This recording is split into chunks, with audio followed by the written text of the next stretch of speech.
안녕하십니까. 사회복지사 1급을 담당하는 고병갑입니다. 이번 시간에는 사회복지법제로원 첫 번째 시간입니다. 사회복지법제로원 많은 분들이 가장 부담스러워하고 짜증을 내리시는 게 영역인데, 저는 이번 강의를 통해서 그 중에 모든 법을 다루기보다는 각각의 법에서 출제 비중이 가장 높은 영역만을 좀 선별해서 이렇게 강의를 하도록 하겠습니다. 여러분들이 물론 여기를 만점을 맞으면 좋겠지만은 만점이 아닌 한 80점 선에서 여러분들이 좀 부담을 덜어놓고 접근할 수 있도록 이렇게 진행을 할까 합니다. 자, 첫 번째 시간은 사회복지법 총론이 되겠습니다.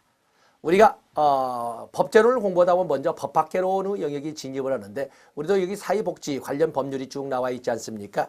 그래서 우리 법제라고 하는 그 위치는, 법제라고 하는 위치는 여기 보면은 사회복지 이념, 이 사회복지 이념의 영역 안에서 사회복지에 관련된 국정 운영의 기본 방향이 잡히게 될 겁니다. 이것을 우리가 사회복지 정책이라고 합니다. 바로 이 사회복지 정책을 문서화한 것을, 사회복지 정책을 문서화해서 누구나 알아보기 쉽게 만들어 놓은 것을 사회복지 법제라고 합니다. 사회복지 법령 및 제도라고 설명을 합니다. 그리고 이거에 의해서 바로 실행에 옮기는 공공부문의 개입을 우리는 사회복지 행정이라고 하는 거죠. 그리고 행정의 지원 또 감독을 받으면서 현장에서 소위 클라이언트와 연결되는 것을 사회복지 실천이라고 합니다. 이런 것처럼 우리가 사회복지 법제의 위치라고 하는 것은 바로 사회복지 정책의 문서화, 사회복지 정책의 문서화라고 이렇게 우리가 정리할 수가 있는 것입니다. 자, 그러면 우리가 시험용어로 보면 사회복지법이란 뭘까? 우리나라에는 단일 법전은 없습니다. 우리나라에는 사회복지법이라고 하는 단일 법전은 있지는 않지만 그냥 사회복지법이라고 불리는 다양한 법률이 산재되어 있는 겁니다. 자, 거기 보시면 사회복지법이 뭐다 이걸 가지고 출제되지 않겠지만은 첫 번째 보시면 사회복지법은 사회복지 목적을 달성하기 위한 제반법규를 말한다. 그리고 시대에 따라서, 나라에 따라서, 또 국가와 시대, 시공에 따라서 사회복지법의 내용이나 형식은 다양하게 존재할 수 있다는 것을 말씀을 드렸습니다. 두 번째 보면은 사회복지법은 단일한 법률이 있는 것은 아니고 다양한 법률의 이름으로 산재되어 있다. 조금 전에 말씀드렸죠. 그래서 우리가 사회보장기본법을 최상위법으로 해서 각각의 사회보험법, 또 각각의 국민기초생활보장법 등의 각각의 공공부조법, 그리고 다양한 사회서비스법으로 이렇게 나눠져 있고, 바로 이런 사회서비스에 대한 상위법으로서 사회복지사업법 또 이 존재를 하고 있습니다. 거기 보시면 사회복지법은 사회국가를 전제로 한다. 자, 거기도 사회복지법은 사회국가를 전제로 한다. 사회복지법은 헌법상의 사회국가 이념을 구체화한 것이다. 이렇게 또 설명을 하기도 합니다. 그리고 규범으로서 법이 나와 있는데, 이건 규범이라는 것은 전에 한번 말씀드렸습니다만, 이 규범이라고 하는 것은 공동체 구성원이라면 누구나 똑같이, 또 누구에게나 똑같이 적용되고 누구나 똑같이 지켜야 하는 약속을 규범이라고 합니다. 이런 규범이라고 할 때 사회규범, 이런 이 규범이라고 설명할 때는 거기에는 종교규범도 있고 도덕규범도 있고 또 그런가 하면 관습규범도 있고 법규범도 있고 그렇습니다. 이런 것처럼 바로 이 사회복지법도 역시 법규범의 하나로서 규범으로서 법 이렇게 하는 것은 규범의 하나로서 지위를 가지고 있습니다. 그 성격을 가지면 법규범으로서 법규범의 하나로서의 법규범으로서의 사회복지법. 단일법은 아니지만 사회복지법. 자, 법규범으로서 사회복지법을 이렇게 보시면 이 사회복지법은 사회규범이자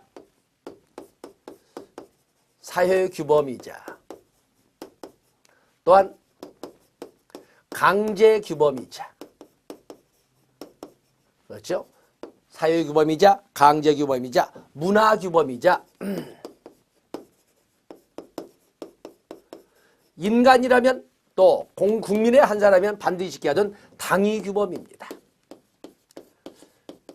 당위규범이다. 사회규범, 강제규범, 문화규범, 당위규범. 그러면서 재판의 근거가 되는 재판규범의 지위를 가지고 있습니다. 그래서 사회복지법은 규범의 하나인 법규범으로서 법규범의 하나의 지위를 가지고 있으면서 이런 성격을 가지고 있습니다. 사회규범, 또 그런가 하면 강제규범, 문화규범, 당위규범, 또 재판에 근거가 된다는 재판규범으로서 지위를 또는 특성을 가지고 있다 해서 정리를 해놓으시면 되겠습니다. 아래를 보시면 사회복지의 정의가 나와 있는데 무슨 사회복지의 정의라고 사회복지라고 하는 것은 보통 좁은 의미, 넓은 의미.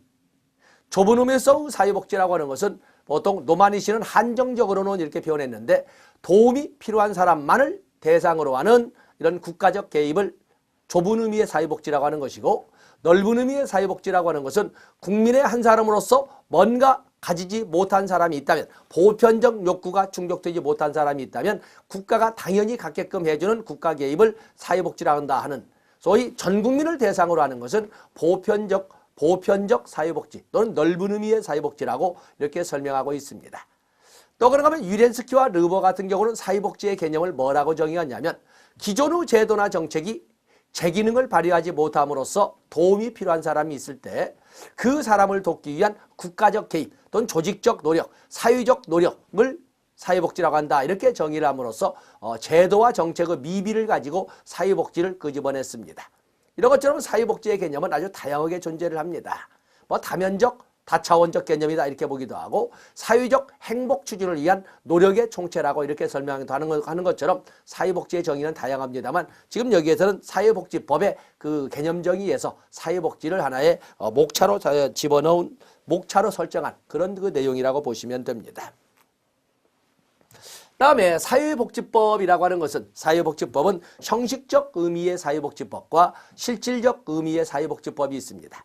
모든 법을 공부하다 보면 형식적 의미와 실질적 의미로 나눠보겠는데 형식적 의미라고 하는 것은 밖으로 드러나 보이는 유형을 갖추고 있을 때 형식적 의미라고 설명을 합니다. 보통 우리가 법전의 개념을 가지고 우리나라는 물론 단일 법전으로서 사회복지법은 없지만 어쨌든 유형의 법전의 형식으로 만들어져 있어서 밖으로 누구나 볼 수 있으면 이것을 형식적 사회복지법이라고 합니다. 형식적 의미의 사회복지법. 그에 비해서 유형은 존재하지 않지만 사회복지라고 하는 사회복지의 원리나 이념을 내포하고 있는 것은 모조리 사회복지법이라고 이렇게 호칭하는 것은 실질적 의미의 사회복지라고 설명할 수가 있습니다. 실질적 의미의 사회복지법. 자, 교재를 보겠습니다. 거기 보면 형식적 의미의 사회복지법, 유의적 형식을 갖춘 재반벽구로서 유의적 형식을 갖춘 대환법구로서 사회보장법, 사회보험법, 공공부정법 등 사회보장법, 또 사회사업법, 다양한 사회복지 서비스 관련 법들이 나와 있지요. 사회복지 관련법, 이런 것들 소위 사회복지법이라고 하는데 이런 것처럼 유형적 어떤 유형 법전의 형식으로 만들어져 있으면 형식적 의미의 사회복지법이라고 합니다. 어떤 복지란 말이 들어있다든지 아니면 어떤 법전의 형식으로 만들어져 있다는데 그러면 무조건 이건 형식적 의미의 사회복지법입니다. 그에 비해서 실질적 의미의 사회복지법이라고 하는 것은 유의적 형식은 갖춰져 있지 않지만 그 내부의 내용이 하나의 어떤 공통된 사회복지에 관련된 공통의 원리나 개념을 함축하고 있으면 사회복지법이라고 불러주는 것을 바로 실질적 의미의 사회복지법이라고 합니다. 그래서 여러분들은 1번에 2번 우리나라에 거기 보면 1번에 2번을 보시면 형식적 의미의 사회복지법은 사회복지 법전이 있는 경우를 말하는 걸로써 두째 줄 우리나라에는 통일된 사회복지법전은 존재하지 않는다. 바로 왼쪽 페이지에 있었던 것을 다시 한번 반복을 했습니다. 그에 비해서 실질적 의미의 사회복지법은 1번의 첫째 줄에 있는 것처럼 법전의 존재와는 관련 없이 무관하게 2번의 둘째 줄 사회복지 법 규범에 내재하는 공통된 법 원리 또는 가치에 부합하는 법을 총칭할 때 실질적 의미의 사회복지법이라고 한다. 자, 이렇게 이해하시면 되겠습니다. 판서지 않았습니다. 다음에 사회복지법의 존재 목적입니다. 사회복지법의 존재 목적.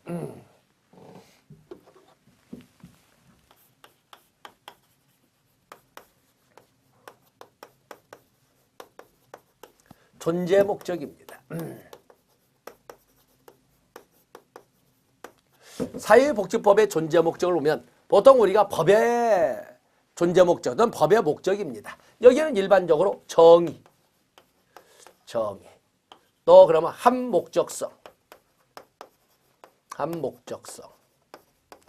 또 그런가 하면은 법적 안정성. 보통 일반적으로 법의 존재 목적은 이렇게 세 가지를 듭니다. 여기서는 하나를 더 넣어서 정의의 실현과 그리고 법적 안정성과 한목적성, 사회 질서의 유지 등 이렇게 썼습니다만 사회 질서의 보통 일반적으로 이렇게 세 가지를 설명을 합니다. 세 가지. 이건 사회복지법만의 목적이 아니라 모든 법의 존재 목적을 이 세 가지를 들고 있는 겁니다. 정의, 법적 안정성, 그리고 한목적성. 질서의 유지도 있고 뭐 다양한 것이 있습니다만 이 세 가지를 주로 듭니다. 거기 보면은 정의란 뭘까? 우리가 정의라고 설명을 하는데 가장 출제가 잘 되는 역시 정의가 되겠습니다만 거기 보면 정의란 이성적 존재인 인간이 추구하는 올바른 바르고 고든 것을 정의라고 하는데 보통 우리가 법률적 번역을 할 적에는 밑에도 두째 줄에 있는 것처럼 정의란 각자의 행위에 대하여 각자의 목을 주는 것을 정의라고 합니다. 각자의 행위에 대하여 각자의 목을 주는 것. 그래서 정의. 소위 여기 나오는 정의. 이 정의라고 설명할 때는 각자의 행위에 각자의 목을 주는 것을 정의라고 합니다. 각자의 행위. 이 정의는 보통 일반적으로 설명을 할 적에 아리스토텔레스의 정의론을 쓰고 있는데 아리스토텔레스는 보통 이것을 평등의 개념으로 이렇게 씁니다. 아리스토텔레스는 자 여기 한번 별도로 한번 써볼까요? 아리스토텔레스의 정의. 아리스토텔레스는 거의 보통 평등처럼 이렇게 쓰고 있는데 그래도 요즘 많은 사람들이 정의를 평등과 유사한 개념으로 씁니다. 아리스토텔레스가 분류한 정의에는 배분적 정의, 평균적 정의 이 두 가지로 있는데 첫 번째 평균적 정의는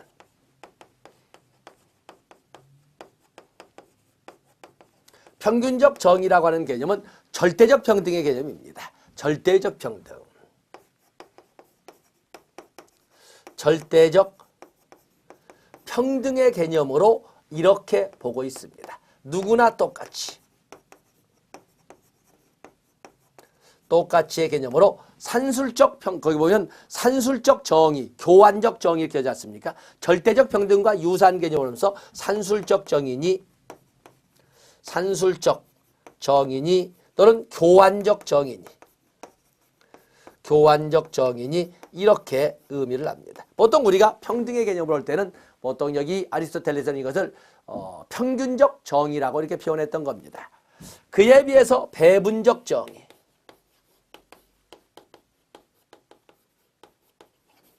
이게 배분적 정의. 배분적 정의라고 하는 것은 상대적 또는 비례적 평등.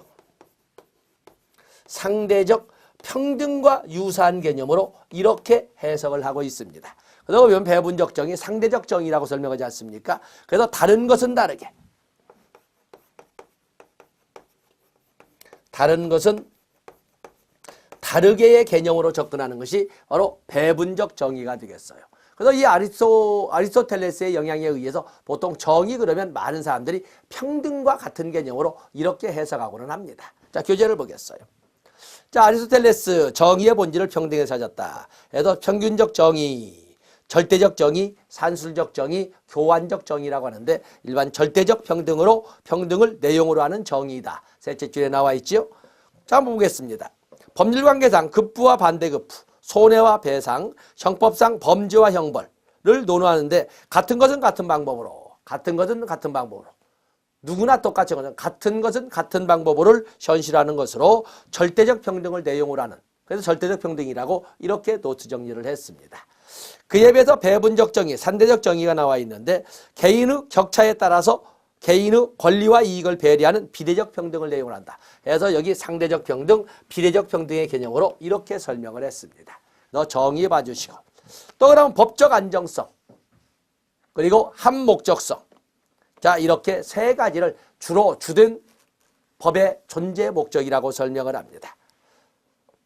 거기는 존재 목적으로 구체적으로 사회복지법의 존재 목적 이렇게 나와 있는데 보통 우리가 보면 사회복지법의 존재 목적은 크게 이렇게 정의냐 한목적성이나 법적 안정성이나 이렇게 설명하면서도 구체적으로는 거기에 사회복지법이라고 이제는 법이 아니라 사회복지법이라고 했습니다만 인간다운 생활의 보장, 작은 것이 볼 것도 없고 인간다운 생활의 보장이나 사회복지의 증진이나 소득 재분배 기능이나 사회통합이나 이런 등을 사회복지법의 목적으로 하고 있다. 그래서 넓은 개념으로서는 정의니 한목적성이니 법적 안정성을 들고 있지만 구체적으로서는 이렇게 사회복지법만의 영역의 구체적인 존재 목적으로서는 인간다운 생활보장, 소득 재분배, 사회통합 또 그런가 하면 뭐 사회복지 증진 등을 목적으로 들고 있다. 그 정도 작은 글씨 볼 것도 없고 굵은 글씨로만 보시면 되겠습니다. 다음에 사회복지법의 법원이 나와 있군요. 이건 사회복지법의 법원도 되겠지만 일반적인 법의 법원이 되겠습니다. 자,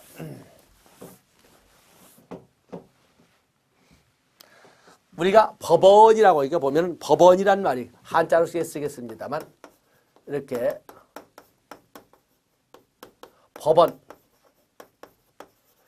법원이라고 하는 것은 개념 자체가 법원이라고 하는 법의 연원 또는 법의 존재 형식, 법의 연원 또는 법의 존재 형식 또는 재판의 근거 뭐 이런 등도 다 쓰지만 일반적으로 법의 존재 형식이라는 개념으로 그렇게 해석을 풀어갑니다. 법이 존재하는 형식에는 크게 불문법과 성문법이 나와 있는데 바로 법의 존재 형식. 그래서 우리가 교재를 보면 밑에 보면 성문법과 불문법을 쭉 정리를 했습니다. 자, 그래서 법의 존재 형식으로서 성문법이라고 하는 것은 문서화되어 있고 법전의 형식으로 만들어져 있는 것을 성문법이라고 하는데 성문법, 우리나라는 성문법주의를 원칙으로 하되 불문법을 가미하는 이런 정책을 쓰지 않습니까? 우리의 성문법을 보면 가장 최상위의 법률로서는 헌법 제10조, 헌법 제34조 다 중요하죠. 헌법. 그 다음에 법률. 그리고 명령에는 시행령과 이 명령에는 시행령과 시행규칙이 있습니다. 시행령과 시행규칙이 존재를 하는데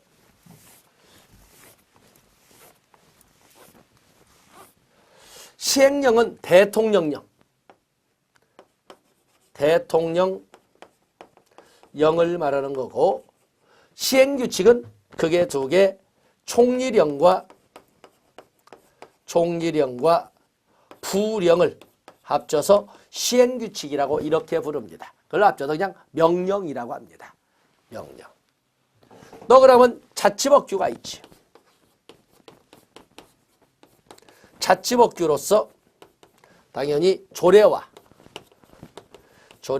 지방자치단체장이 법령과 조례의 범위 안에서 제정하게 된 규칙이 있습니다. 규칙. 자, 이런 것은 모두 성문법주의입니다. 그런데 헌법에 의해서 체결 공포된 조약과 일반적으로 승인된 국제법규는 법률과 같은 효력을, 국내법과 같은 효력을 가진다라고 해서 헌법에 의해서 체결 공포된 조약, 일반적으로 승인된 국제법규. 그렇기 때문에 여기 보면 법률과 유사한 효력을 갖는 것은 헌법에 의해서 체결 공포된 조약, 일반적으로 승인된 국제법규도 법률과 같은 라인에서 효력을 인정받게 되는 것입니다. 자, 이런 것들은 모두 성문법입니다. 그에 비해서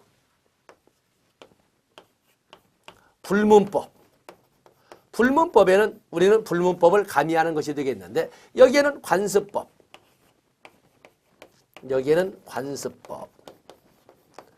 또 조리, 또 그러면 판례법이 존재를 합니다. 판례법.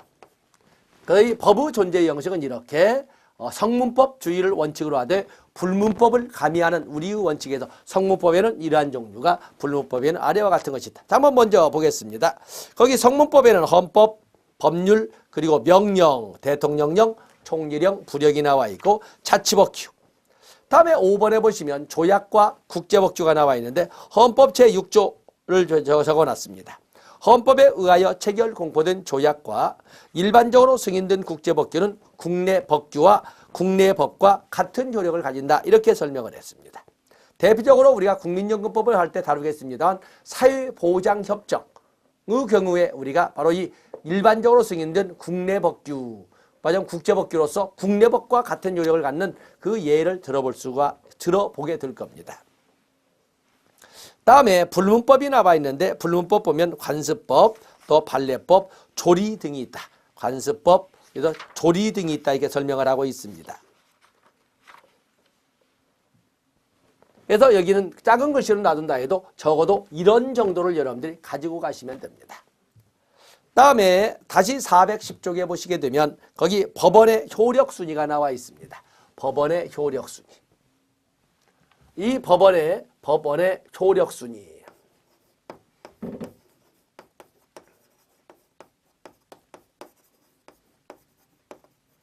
법원의 효력순위를 보면 첫 번째가 상위법 우선 적용의 원칙. 상위법 우선 적용의 원칙.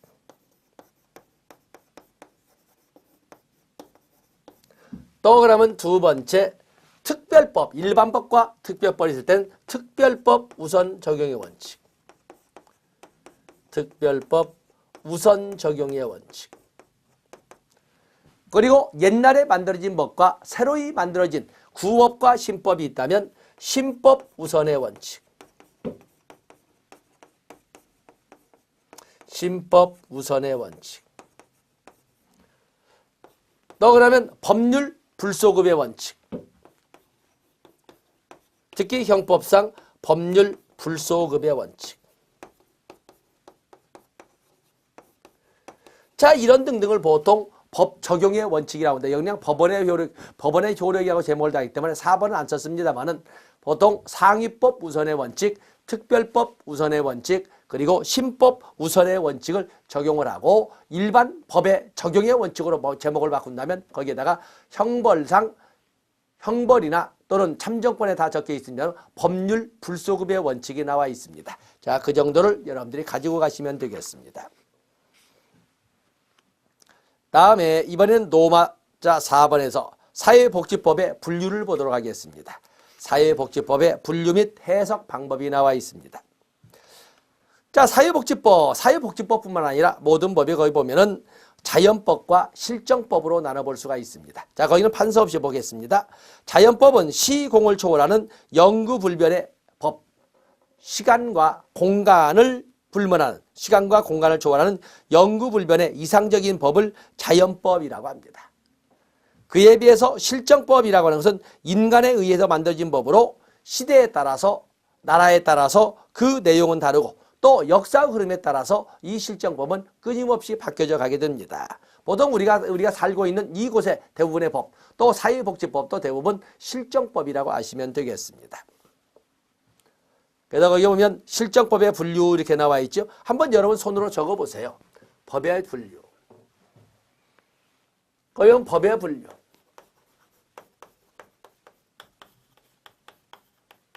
법의 분류를 보시면 먼저 자연법과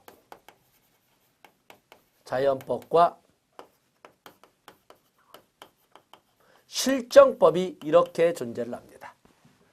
자연법이라는 것은 소위 자연의 질서나 인간은 이성에 근거한 보편, 여긴 그야말로 자연의 질서가 반영된 보편타당한 법은 자연법이라고 합니다. 이건 시공을 초월해서 언제나 어느 곳에서나 똑같이 적용되는 보편타당한 법원리. 여기는 하나의 명제입니다. 시공을 초월하는 이런 조력을 발휘하는 것이 자연법이 되겠어요. 그에 비해서 실정법이라고 하는 것은 인간들에 의해서 만들어진 법인데 거기에는 국내법과 국제법이 있습니다. 국내법과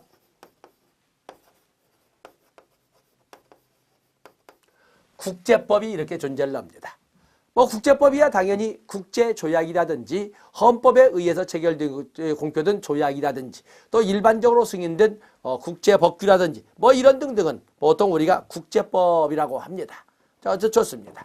그에 비해서 국내법은 그게 공법과 사법으로 나누는데 국내법은 공법과 그리고 사법으로 나누되 사법 영역에 대한 공법의 개입으로서 사회법이 존재를 합니다. 사회법. 그래서 실정법에는 국제법과 국내법이 있지만 그중에 국내법은 공법과 사법으로 나누되 사법 영역에 대한 공법의 개입 그걸 사회법이라고 합니다. 그래서 자 여러분 도표를 보겠습니다. 거기 보면은 국제법이 있고 국내법, 공법, 사회법, 사법이 있다. 그중에 공법은 실제법과 절차법으로 나누고 있는데 실제법은 그야말로 법률 그 자체의 내용을 담고 있는 것이고 절차법이라고 해서는 법률 집행의 절차를 담고 있는 것은 절차법이라고 합니다. 민사소송법, 형사소송법, 행정소송법 또는 뭐 파산법 이런 것들은 모두 절차법의 의미를 가지고 있습니다. 그 집행하는 절차를 그려놓은 그런 법이 되겠어요. 그래서 거기 좀 풀어보겠습니다. 먼저 국내법과 국제법. 국내법은 국가의 주권이 미치는 범위 안에서만 시행되는 법. 그에 비해서 국가 간 합의에 의해서 국가 간 권리 의무를 규율하는 법은 바로 이 국제법이 되겠습니다. 때문에 우리가 조약이니 국제법규니 또는 관습법으로 국제관습법이니 이런 것들을 설명해 볼 수가 있습니다. 다시 한번 헌법 제6조 나와 있죠. 헌법에 의해서 체결 공포된 조약과 헌법에 의해서 체결 공포된 조약과 일반적으로 승인된 국제법규는 국내법과 같은 요력을 가진다. 이 규정에 의해서 국제법을 그렇게 봤습니다. 그에 비해서 거기 보면 사회복지법은 대부분 국내법으로 이루어졌다. 다 져 있지요. 그다음에 공법과 사법과 사회법으로 나누고 있는데 어떻게 구분을 할까? 거기 보면 박스로 해놨습니다만은 공법은 국가 또는 공공단체가 국가나 공공단체가 법률관계를 규율하며 국가나 공공단체가 국민의 공익을 보호하기 위하여 만든 법은 바로 공법이고 그에 비해서 사인이 국민의 법률관계를 규율하고 보고 있다고 국민들의 법률관계를 규율하고 있다고 이렇게 보는 사인이 그럴 때에는 사법이라고 합니다. 그래서 박스에 비교표 만들어 놨지요. 공법과 사법. 여기는 일반적으로 우리가 공법과 사법으로 나누고 있는데 공법과 사법. 국가나 공공단체가 주체가 되어 공권력을 행사하는 것은 공법. 그에 비해서 사인이 주체가 되어 법률관계를 다루는 법은 사법이라고 합니다.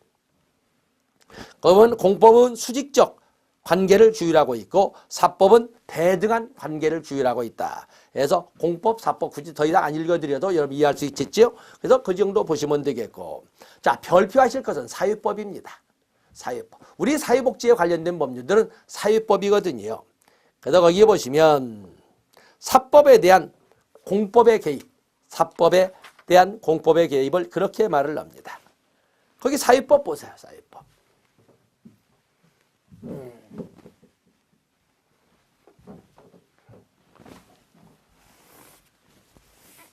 자, 먼저 우리가 뒤에 근대 민법의 3대 원칙을 정리해 보겠습니다. 근대 민법의 3대 원칙. 근대 민법의 3대 원칙을 보면 첫 번째, 사유재산권 절대자유의 원칙. 사유재산권 절대자유의 원칙. 소유권 절대의 원칙이라고 그러죠. 소유권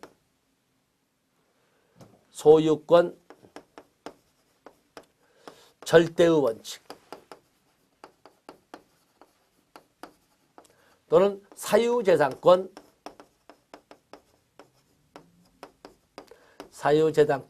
절대자유의 원칙.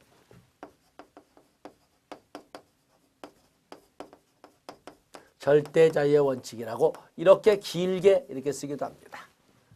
그다음에 근대민법의 3대 원칙의 하나가 또 있는 것이 바로 계약자유의 원칙.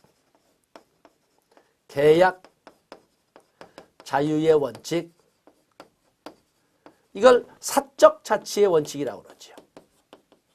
사적 자치의 원칙. 그리고 세 번째는 과실 책임의 원칙.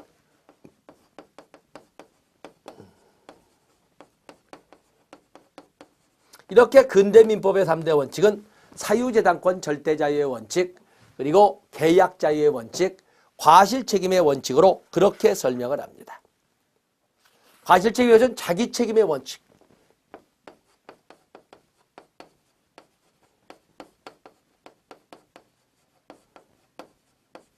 자, 이렇게 세 가지를 근대민법의 3대 원칙이라고 하는데, 근대민법을 제정할 적에는 모든 시민들이 대등하다는 전제를 깔고 이렇게 사유재단권 절대자유, 계약자유, 그리고 과실 책임을 적었지만 그러지 않는다는 것이 밝혀지면서 국가의 개입이 있게 되는 거죠. 공권력이 개입을 해서 이것을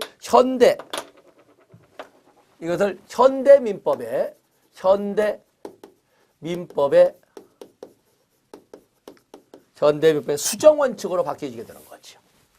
현대민법의 수정원칙으로 바뀌게 되는 겁니다.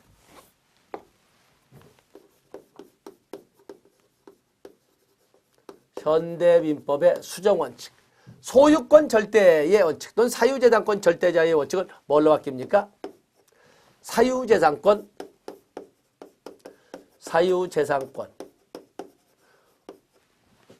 공공복리 적합의 원칙. 공공복리 적합의 원칙. 또 계약자유의 원칙. 계약자유의 원칙은 계약 공정의 원칙으로. 계약 공정의 원칙. 그리고 과실 책임의 원칙은 우리가 산재보험법에도 보는 것처럼 무과실 책임의 원칙으로. 무과실 책임의 원칙으로 이렇게 수정되어서 적용되고 있습니다. 그래서 근대민법이 이렇게 현대민법으로 수정원칙으로 적용되고 있는데, 자, 사유법을 한번 다시 앞으로 돌아와서 이 내용을 바탕으로 해서 한번 보겠습니다. 사유법은 제3의 법 영역으로 국민 간 법률관계를 자유의사에 이름하지 않고 국가가 공평원칙에 입각하여 조정, 개입, 구유라는 것을 말한다. 사적 영역에 공권이 개입되는 거예요. 사유법은 사법적 영역에 공공적 성격을 투입하여 모순을 해결하고자 하는 노력으로 경제법, 노동법, 사회보장법이 바로 사유법의 범주에 든다. 지금 그 말을 하고 있습니다. 사유법의 범주에 든다. 자, 이 내용 다음 페이지 넘어가 보시면 거기 사유법 나와 있죠. 사유법. 사유법은 자본주의가 발달하면서 초래된 경제적 약자와 강자의 대립과 사회적 불균형으로 인하여 자유주의적 국가 간에 대한 반성, 또 개인의 생존 보장에 대한 필요성이 대두됨에 따라 공법과 사법의 중간 영역의 지위로서 사유법이 등장했다. 그렇기 때문에 이 사유법이라고 하는 것은 결국에 공법과 사법의 중간 영역이라고, 또는 사실은 사적 영역인데 공권이 개입되어서 만들어진 법 영역이라고. 이게 바로 사유권의 영역이고 사유법의 영역이 되겠습니다. 보통 노동 관련 법들은 모두 사유법이라고 보시면 됩니다. 다음에 일반법과 특별법이 있다면 특별법 우선의 원칙이 적용되죠. 특별법, 소위 특별법 우선의 원칙, 신법 우선의 원칙 앞에서 본 것처럼 상위법 우선, 특별법 우선, 신법 우선. 그런 것처럼 일반법과 특별법이 있게 되면 특별법을 우선 적용하도록 되어 있습니다. 거기 보면 법의 효력이 미치는 범위를 기준으로 일반법은 장소적, 인적, 사항적 제한이 없이 적용되는 법을 말하고, 특별법은 특정 지역이나 특정인에게, 그렇죠? 특별법이라고 하는 것은 특정 지역이나 특정 인에게만 적용되는 법은 특별법이라고 하는데, 일반법과 특별법이 있게 되면 특별법 우선의 원칙이 적용된다. 다시 한번 정리를 했습니다. 다음에 실체법과 절차법. 법의 내용에 초점을 두는 것은 실체법이 되는 것이고, 법 집행의 절차의 핵심을 두는 것은 절차법이 되겠습니다. 민법이나 상법이나 행정법이나 이런 것은 모두 실체법입니다. 그에 비해서 그를 집행하는 절차를 가지고 적용하고 만들어 놓은 법은 절차법이 되겠는데 바로 그 법에는 민사소송법, 형사소송법, 행정절차법 이런 등을 들어볼 수가 있습니다. 그래서 실제법에는 5번에 2번 실제법에는 헌법, 형법, 민법, 상법 등이 있으며 절차법에는 형사소송, 민사소송, 채무자유희생, 파산에 관한 법률 등이 존재한다라고 이렇게 정리를 했습니다. 다음에 사회복지법의 해석 방법이 있습니다. 사회복지법의 해석.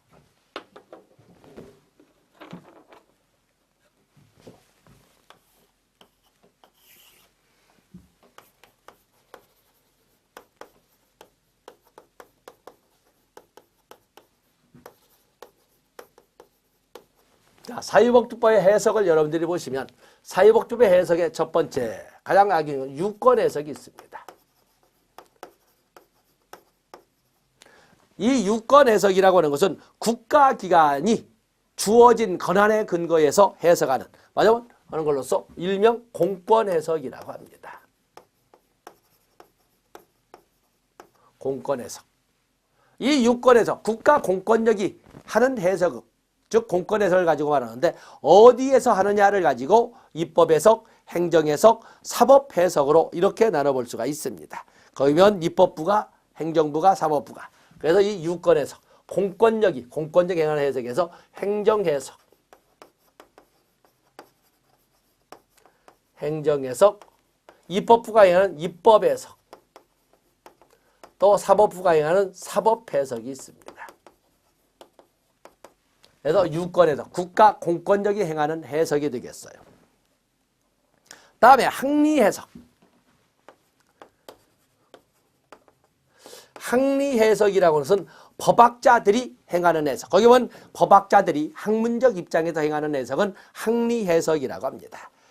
교재를 보실까요? 거기 보면은 항리 해석은 법학자가 학문적 입장에서 행하는 해석으로 여기 오면 여기는 일명 항리 해석은 거기 뭐라고 돼? 무권 해석. 무권 해석.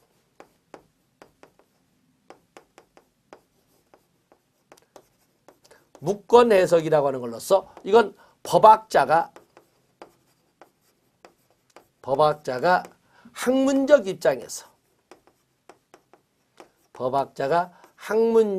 입장에서 행하는 해석을 항리 해석이라고 무권 해석이라고 합니다.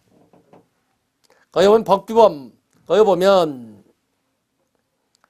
항리 해석 첫째 줄 저 1번의 두째 줄 보면은 법학자가 학문적 입장에서 행하는 법 해석으로 유권 해석에 비해 여기는 무권 해석이라고 부른다. 여기는 위에는 유권 해석인데 여기는 무권 해석이라고 부른다.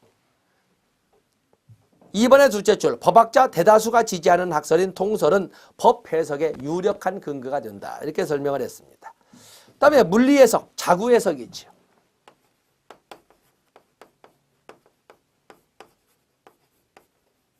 그야말로 문자나 거기 나온 것처럼 법령을 구성하고 있는 자구나 문장의 뜻을 문법 규칙이나 사회 통념에 따라 맞추어서 해석하는 확정하는 해석을 여기 나오는 물리 해석이라고 합니다. 이 물리 해석은 자구 해석이 있죠. 자구 수정을 말합니다.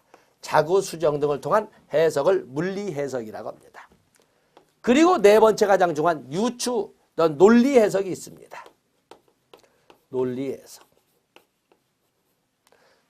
여러분들은 그냥 그 교재를 읽어드리겠습니다만 이 논리 해석, 법령의 의미를 논리학의 법칙에 따라 해석하는 것을 논리 해석이라 하고 거기에는 반대 해석 또는 확대 해석, 축소 해석, 반대 해석, 물론 해석, 유추 해석, 보정 해석.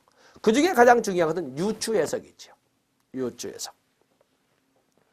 거기 보면 유추 해석 밑에 두 번째 나와 있죠. 당해 사항에 대하여 법률에 조항이 없거나 거기 보면 당해 사항에 관하여 명문의 규정이 없는 경우 입법 이유가 동일한 유사 사실을 정하고 있는 다른 규정을 이 사항의 동일한 법적 효과로 인정하는 것을 유추 해석이라고 합니다. 그래서 유사한 사실로 만들어진 법령이 있다면 그 법령 해석을 바로 이 사건의 법령 해석으로 받아들이는 것을 유추 해석이라고 하고 있습니다. 그 외에도 보정 해석도 있다. 그래서 거기 논리 해석의 마지막까지 우리가 가져갈 수 있는 것은 유추 해석이라고 해서 여기 보면 논리 해석. 바로 이 논리 해석의 종류에 보면은 여기는 축소 해석도 있고 확장 해석도 있고 또 그런가 하면은 거기는 것처럼 반대 해석도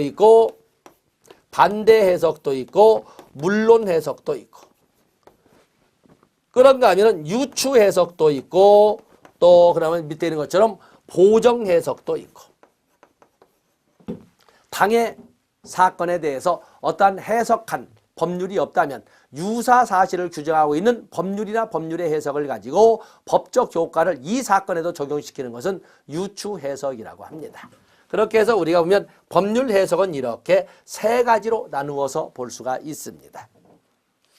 그래도 많지만 적어도 우리가 첫 번째 사회복지법제로 넣을 때 한 문제에서 두 문제 나오는 영역을 이런 정도에서 마감을 짓도록 하겠습니다. 어쨌든 우리나라에는 통일된 사회복지법 법전은 없습니다. 우리나라는 형식법주의를 택하되 불문법을 가미하는 이런 형식으로 되어 있습니다.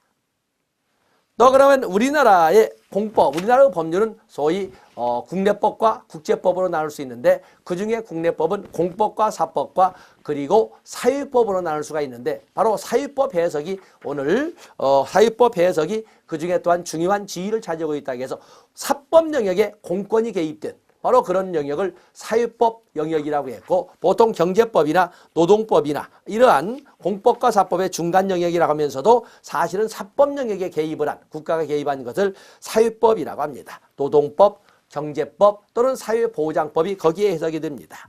또 그러면 B급 문제지만은 근대 민법의 3대 원칙을 살펴보면서 사유법으로 바뀔 때 국가가 개입하는 것처럼 국가가 개입해서 그것을 수정해서 현대 원리로 쓰고 있는데 사유재단권 절대자유의 원칙은 사유재단권 공공복리 적합의 원칙으로 계약자유의 원칙 사적자치의 원칙은 계약공정의 원칙으로 그리고 과실책임의 원칙은 자기책임의 원칙은 무과실책임의 원칙으로 이렇게 바뀌어져 가면서 변화가 된 것도 같이 정리해 봤습니다.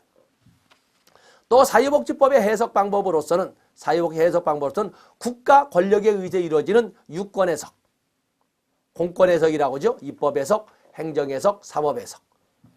또 그런가 하면은 학리 해석, 학자들이 학문적 입장에서 이끌어가는 학리 해석. 또 그런가 하면 법조문의 자구라든지 아니면 문법적 순위를 문법 규칙이라든지 사회 통념에 맞추어서 해석하는 것은 거기 보면 논리 해석, 아니면 물리 해석이 있습니다. 물리 해석.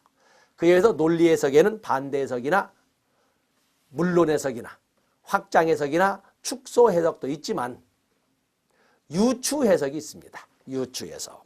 그래서 유추 해석. 당의 사항에 대한 먹는 규정이 없다면 그와 유사한 사실에 대해서 규정하고 있는 법률을 가지고 그 법률의 효과를 그대로 이 법률에도 적용하는 것을 유추 해석이라고 합니다. 그 외에도 보정 해석도 있다. 그래서 그런 정도, 판사하면서 봤으면 그런 정도를 여러분들이 가지고 가시면 되겠습니다. 자, 이 시간은 여기까지 하고 다음 시간에 사회복지법 중에 최상위법이라고 볼 수 있는 최상위법을 볼 수 있는 사회보장기본법을 다루도록 하겠습니다. 고맙습니다.